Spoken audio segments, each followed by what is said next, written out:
This is the history of the family of Isaac, the son of Abraham.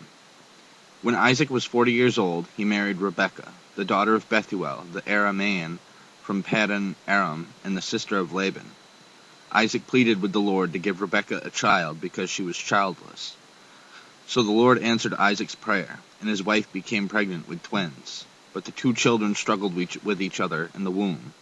So she went to ask the Lord about it. "Why is this happening to me?" she asked. And the Lord told her, "The sons in your womb will become two rival nations. One nation will be stronger than the other. The descendants of your older son will serve the descendants of your younger son." And when the time came, the twins were born. The first was very red at birth. He was covered with so much hair that one would think he was wearing a piece of clothing. So they called him Esau. Then the other twin was born, with his hand grasping Esau's heel. So they called him Jacob. Isaac was 60 years old when the twins were born.